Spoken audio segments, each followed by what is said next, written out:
Hi, everyone. Welcome to another episode of the Politics Podcast. Thanks for joining me. And I hope you're all well. And sometimes I think that this podcast could be running 24/7 live with a feed to X because it's madness and it's nonstop and it's crazy. The stuff that you hear and see on X that you won't just simply see on the mainstream media, or you might see it on the mainstream media, but it would be kind of died down, dampened down, or subdued, or twisted in some way. So I'm going to talk about a couple of things on this episode that have just happened recently over the last few days. Number one is an awful attack on a member of our Garda in Capel Street in Dublin. And I'm going to play the video for you now of that attack. And some viewers might find it distressing, which of course it is. But a poor young guard was stabbed in the back, in his lower right side back. And there were people sitting in Capel Street there, and they recorded it.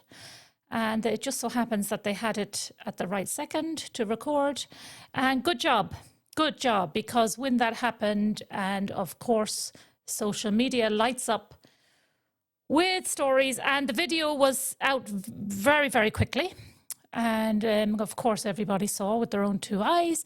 But when people start talking, mainstream media start going on a wild panic of trying to shut things down, as always, as they do many occasions here in Ireland, and they do constantly in the UK. So they've tried to shut that down. They tried to say that the stabber, the perpetrator, was an Irish man.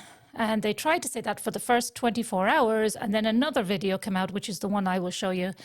And it's clear to see that the man who stabs a member of the Garda shouts, "Allahu Akbar." So that is the strange call that we all have to really be aware of. He shouts "Allahu Akbar" as he tries to stab the guard. So I'm going to play that for you now and see what you think. Hacer esto porque trabajamos juntos, porque te conozco mucho tiempo, como que un año.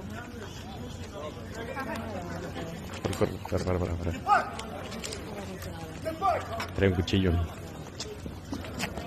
Hazte para atrás. Vete.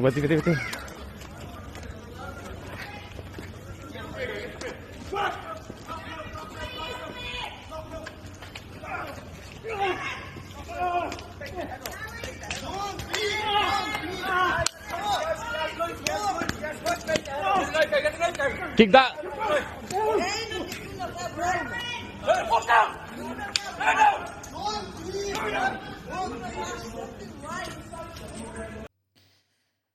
Okay, so that's just a few seconds of a video.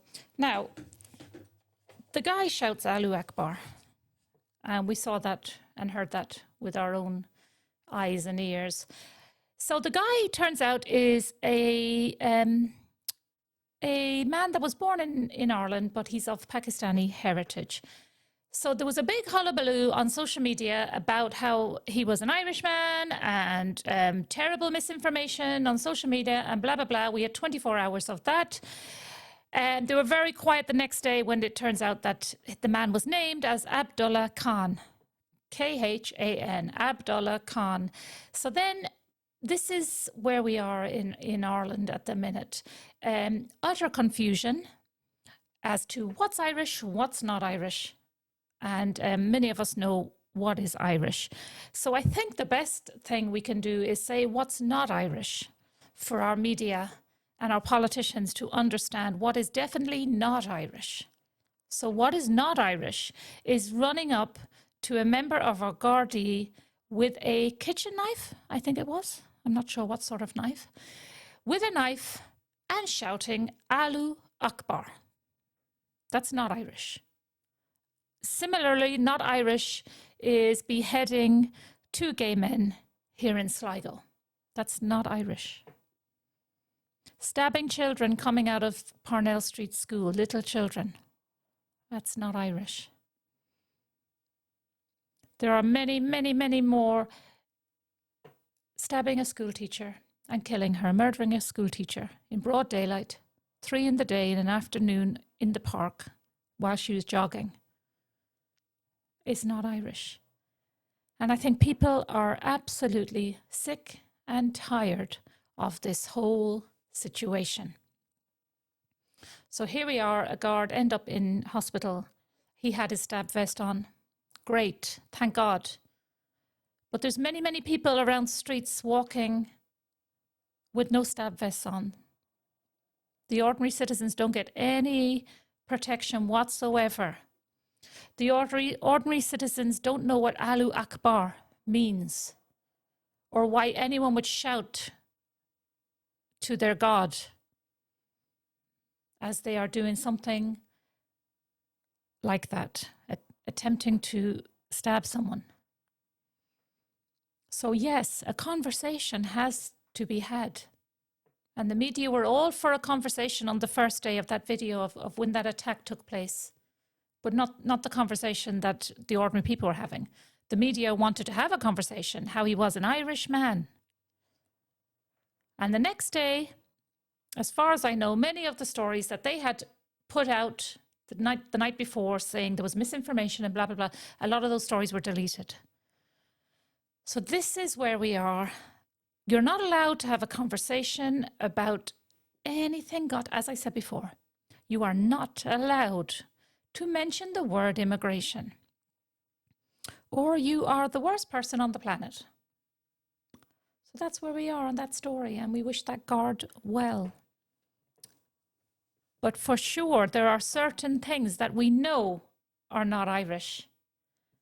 And shouting Allahu Akbar while you're attempting to stab somebody is 100% not Irish. So there has to be a debate in the country about this situation, about what's Irish, about what's not Irish, about media and the way they report immigration and crime. Because shutting people down is not going to work anymore. It's not going to work. The whole country has eyes and ears. And the whole country are allowed to debate and allowed to talk. It is only right. And these slogans, Allahu Akbar and all this, they need to be a national debate on this whole thing. And it will happen someday. It definitely will happen. Another story that happened during the week, and it kind of blew up there for the UK, this story. So there was a lot of talk on X during the week about a man called Morgan McSweeney, who is the immigration advisor to Keir Starmer in Downing Street, the British Prime Minister, Keir Starmer. So Morgan McSweeney is an Irishman from Cork, I believe, and he is advising Keir Starmer on immigration. And he presumably is the one saying to Keir Starmer to go out onto the podium there outside Downing Street and tell everyone that you are going to smash the gangs that smash the human smuggling gangs that bring all these men over on the small boats. I think there's 900 a day, 890, 888, all these figures a day, landing on small boats from France over to the UK. And as we are told here by our own Taoiseach, that 80% of our asylum seekers come via the north after landing in the UK. So it concerns us. Anyway, Morgan McSweeney is the official immigration advisor to Keir Starmer, telling him to tell the people you're going to smash the gangs. I don't know how many times he said it, but I saw a video the other day of a compilation of these times that Keir Starmer has said, I am going to smash the gangs.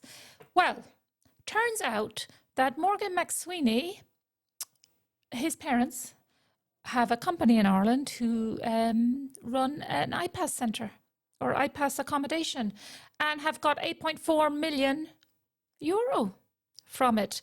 So this was a major story that the Daily Mail in England brought out. I think it was their most read story of the day. I can't remember when, a couple of days ago, they brought that out. And it was the most read on social media as well. And the UK people are absolutely shocked.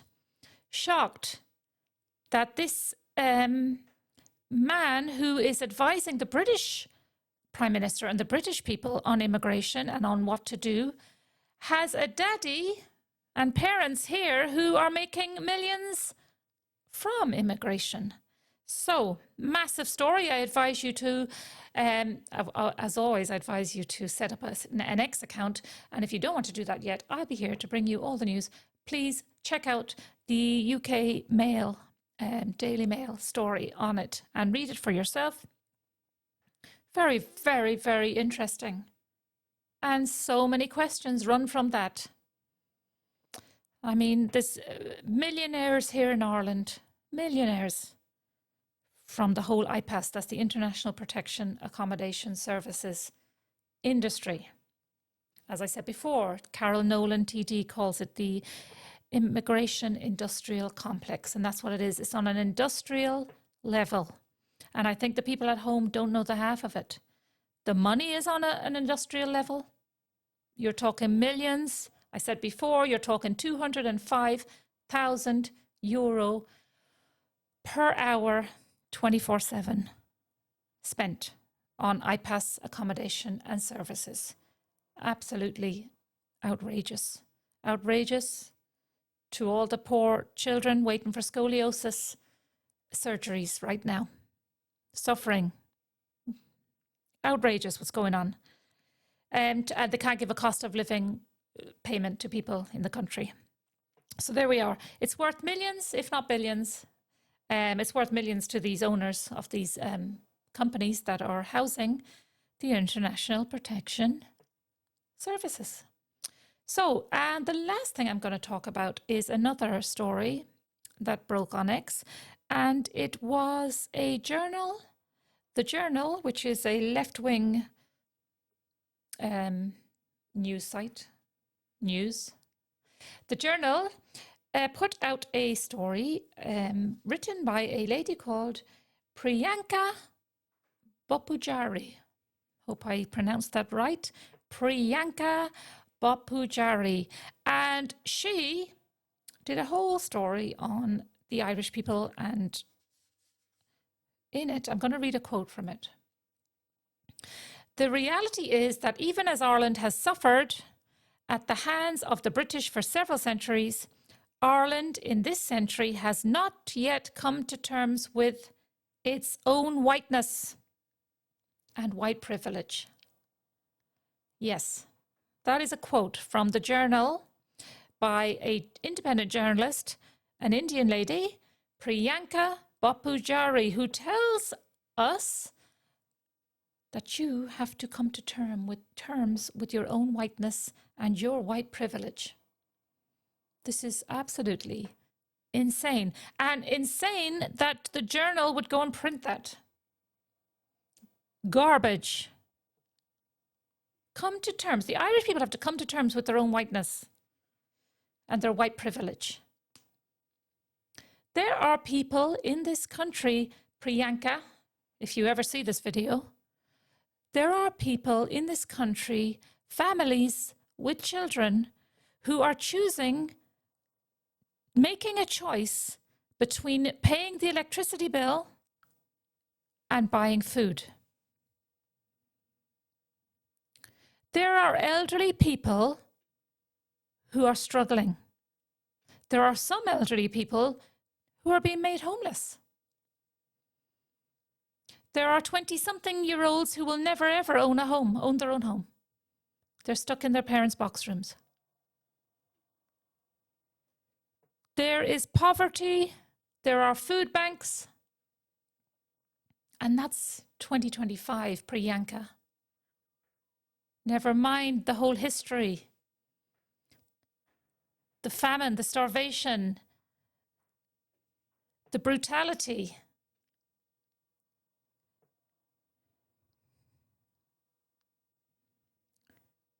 The persecution, the religious persecution. living in hovels, having nothing. Absolutely outrageous for somebody from India to come and write an article like that. Come to terms with our whiteness and white privilege. There is no white privilege in Ireland. It's absolutely outrageous. And everybody should write to the Journal and complain. Write to the editor. Absolutely outrageous. Has she never heard of the caste system in India? Where there actually are people who are privileged and people who are not privileged, and the privileged look down on some of them. They call the untouchables. Guess what jobs the untouchables in India do? Street sweepers, road sweepers. That's the way they look on them. And this lady comes over and says that the Irish have to come to terms with their whiteness and white privilege.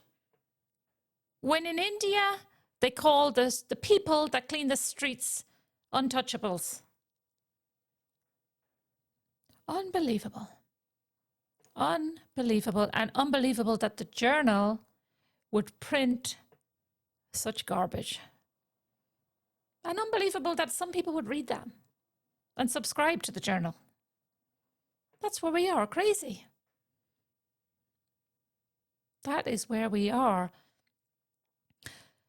Those stories will not appear on the mainstream media. RT should do a big breaking news story about this Indian lady, this journalist. Breaking news. She says that the Irish have to come to terms with their whiteness. Utter garbage. RTE didn't do the story about the McSweeney man, Keir Starmer's aide. I mean, it's absolutely so many questions there. What do RTE do all day? I wonder. That's where we are. Now, as always, I am going to remind you guys to set up an X account. It's very simple. Download it onto your phone. Type in your email address, set up the account. It's all free. And there you go. You can be anonymous if you like. If you don't fancy putting your own name and face to it, fine. Be anonymous. Follow me. Follow many others. Share the stories, share the videos. It's fantastic. It is fantastic. I just saw it is the #1 news app or news site where people go to for their news in Finland. I forget the other countries there. I'm always reposting where the other countries are. But it's numerous countries this week. I see it's the #1. Ireland, no. We are so far behind on catching up with the actual news, with the actual stories, with the real-time, real events. Latest real-time, real events. So please set up an account. If you're elderly, brilliant. You'll never be lonely again if you're on your own. You will never be lonely when you have X. It's absolutely brilliant. And you make friends and you make acquaintances. And more importantly, you get to see what's going on and you get to meet like-minded people and know that you're not alone. You might be sitting there thinking, oh my God, what's going on? Because like I said, we all have eyes and we all have ears. And for that Indian lady, what's her name? Priyanka Bapujari. Do you know, yes, there are privileged people in Ireland right now. Go to your nearest IPAS centre. Everything's for free. The Irish family has to go and try and choose in the supermarket the cheapest cereal. The IPAS family doesn't have to do that. I was speaking to a bus driver and he's absolutely shocked with the amount of free travel, free passes everybody but the Irish have. Unless you're on disability or you're elderly. But I mean, the ordinary person, the ordinary mum, taking her couple of kids to town, maybe to the cinema on the bus, has to fumble in her purse to see how she got the price of the tickets. But no. He said that they come along and they just tap their free pass. And you know what he told me? That the free pass date that he's noticed is for a decade down the road. The expiry date, sorry. So there's your real privileged Priyanka. So yeah, there are privileged people around. The iPass millionaires are certainly privileged. The McSweeneys and the Banties. Wow. Really, really they are in real life, yeah, really privileged. But the ordinary Irish person never was, is not today, and never, ever, ever will be or will have white privilege. Ever, ever. And the journal should delete that article and should make that lady apologize to all the people in this country whose ancestors struggled and who are struggling today. And it's looking like we'll continue to struggle. The garbage won't sit anymore. People aren't stupid. People have woken up and they just need that little bit of extra help to get wise and be wise to the real news that's going on. And RTE need to actually hang their heads in shame with that story of Keir Starmer's aide, the Irish Morgan McSweeney, advising the British Prime Minister to what to do on immigration. What shall we do? I know, let's go out and say we're going to smash the gangs, while at the same time continuing with the gangs, accepting the boats that the gangs are sending over.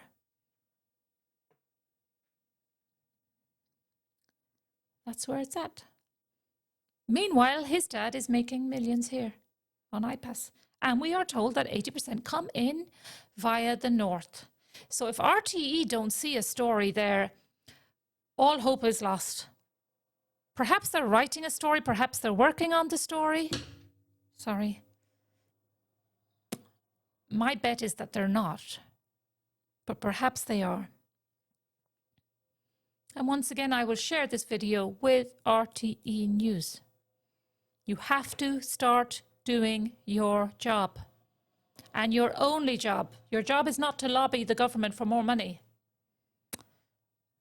for designer flip-flops and champagne parties. Your job is to find the latest news, dig deep, and report it so that the people on the street are awake and wise to what's going on.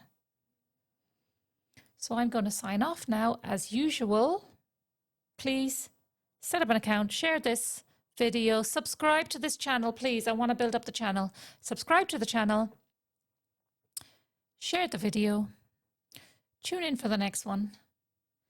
Because I'm telling you, like I said at the beginning, I could have this channel 24/7 running like Sky News, because there would be constant news.